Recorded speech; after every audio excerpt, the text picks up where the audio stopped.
first progressive rock band I played in was a band called Renaissance. And it was purely, I was just trying to make a living. You know, I saw an advert in a magazine. There used to be a magazine called Melody Maker in England. And the bands that had any money used to put them in boxes, right? The time wasters used to put a little line, you know. But the ones in the boxes have obviously had got some sort of money or backing or were famous enough. So I saw this box ad, you know, drummer needed, blah, blah, blah. So I called them up and they sent me the tapes of the songs I had to learn. I had no clue, I'd never heard of them. I didn't know who they were. And I listened to the music.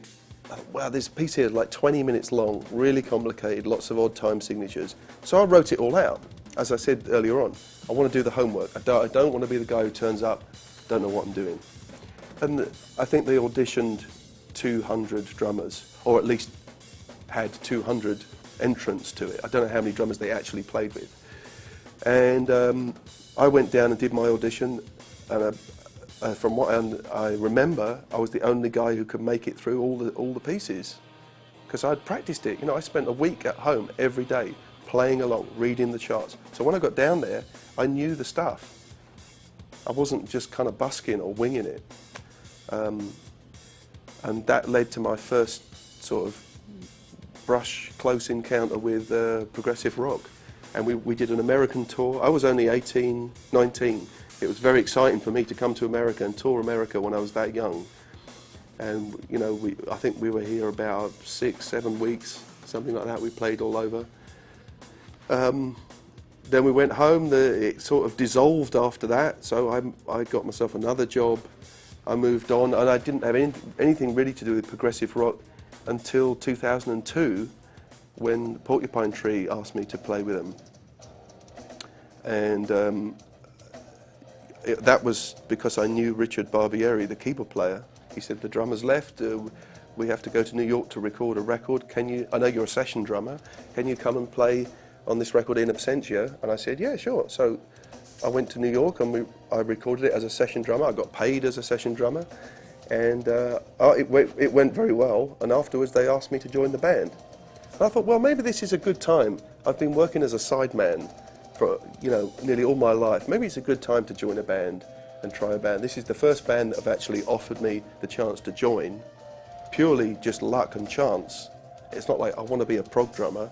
It was just they were considered a prog band. I could play the odd time signatures, I could play, I could navigate all the arrangements, and it seemed like a good thing to do.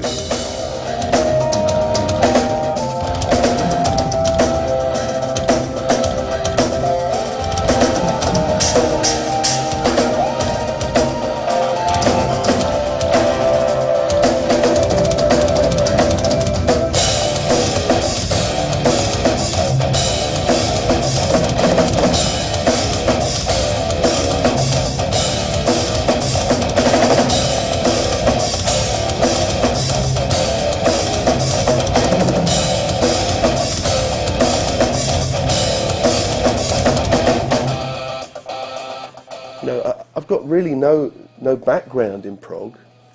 I was asked to contribute to a piece in a magazine about progressive rock, and they said, you know, you could get to name your top favourite 10 prog drummers. You could name your favourite 10 prog albums. I don't know 10 prog albums. I don't know if I could name, let alone pick my favourites. You know, I really didn't grow up with progressive rock. I didn't listen to it. I was much more of a kind of jazz guy. I don't know, maybe that affects the way I play or approach progressive rock. You know, obviously I was aware of Yes and Genesis and Pink Floyd and all the prog bands back in the day, but I didn't listen to it. I didn't own the records. Even when Robert Fripp came round to play me the King Crimson stuff, I said, look, Robert, I've got to be honest with you. I think I've only got one King Crimson record, Discipline, on vinyl. I haven't heard it in 20 years. He said, that's great. Don't worry, here's all the material. I think he quite liked the idea that I wasn't so familiar with their stuff. Maybe I'd approach it in a brand new way, or a different angle, you know.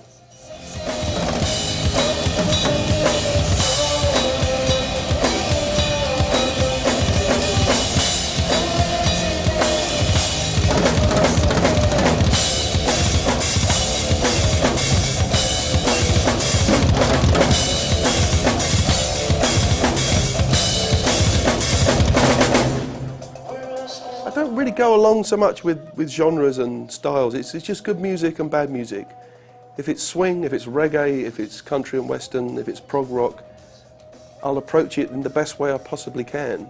You know, if I can hear something, I mean, they've all got something in common from a drum point of view. There's got to be a tempo, there's got to be some sort of groove, there's got to be some sort of expression, and that's what I concentrate on.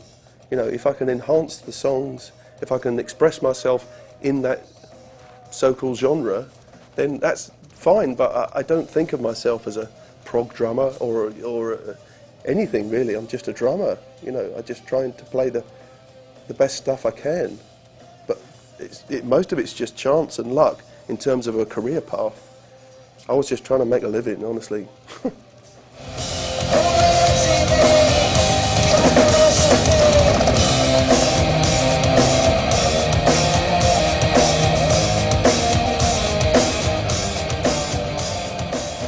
My personality fitting in with Richard, Colin and Steve is perhaps different as it was with the previous drummer Chris.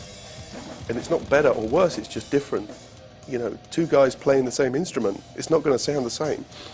And you know, the drummer has quite a large influence over the overall sound of the band.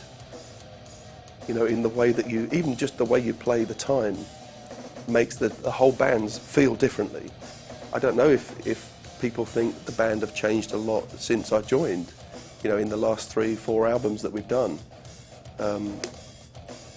There's been no particular intention from my point of view. I just play what I can think of at the time. I know there is some quite heavy elements now to it, and we can see a difference in the audience. We get a younger audience. Goth kind of people turn up, young kids turn up, and that's great. I like to see that. You know, when we started off in 2002, we were playing clubs, 200-300 people. It was mostly old guys who liked Pink Floyd, Yes, Genesis, who thought we were the new prog band. But they didn't multiply in numbers as we went along. And we noticed, in terms of popularity, it was much more young kids getting into Porcupine Tree. And if the heavy element of the music is what did it, I don't know. I assume so.